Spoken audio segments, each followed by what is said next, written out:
খবরদার খবরদার কইলাম, আমার মা আল্লাহর সামনে কেউ হবি না। একদম মাইরা ফেলামু, একদম কাইটা ফেলামু, কই দিলাম তোমারে।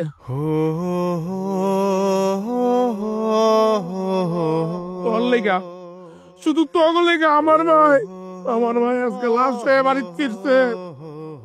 যা, আমার মা লাশের সামনে তো সর সর কইলাম। তুমি এসব কি কইতেছো ভাইজান? আমার লাগে মা মরছে মানে? তোর কারণে আমার মায় মরছে। আরে আমি কতবার কইছি আমার মায় অনেক অসুস্থ, ভাই তার পায়ে ধরি, তোর আল্লাহর রস্তে আস্তার ফকির রোমান ভিক্ষা দেয়, কয়টা টাকা দে।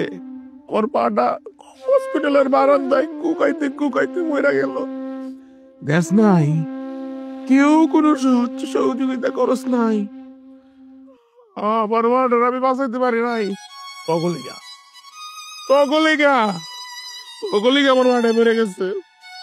ভাইজান, আপনি এটা কেমন কথা কন? আপনি থাকতেই তো আপনার মারে বাঁচাতে পারেন নাই, আমরা থাকলে কি আপনার মা বাইসা যাইতো? চুপ, একটা কথা কবি না। তগলিগা তোর লেগা বিশেষ করে আমার মার আজকে এই অবস্থা হয়েছে। তুই আমগো বাড়িতে হওয়ার পরেতেই আমগো বাড়ির সুখ শান্তি সব শেষ হয়ে গেছে। আজকে মাগো, আজকে আমি কইতে চাই মা, অগোস্তকে আঙ্গুল দিয়ে কইতে চাই, আমি সবসময় তুমি করে কইছি মা কোনো কথা কই না, চুপচাপ থাকো। আজকে তোমার জনি কথা কইবো মা, আমিও চোখে আঙ্গুল দিয়ে দেখাই দিতে চাই।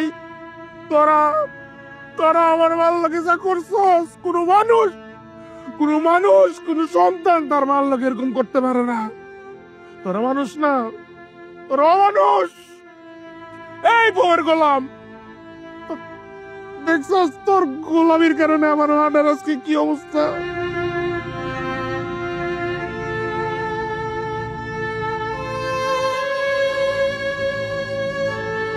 কেমন কথা কন আপনি?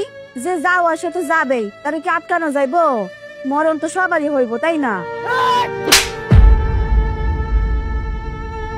চুপ, তুমি আমার গায়ে হাত তুললা? চুপ, কথা কবি না তুই। তোর লাইগা, তোর সাথে সংসার করতে যাই আমি আমার মারে হারাইছি। আমি আমার বড় ভাইয়ের সাথে দুশ্মনী করছি।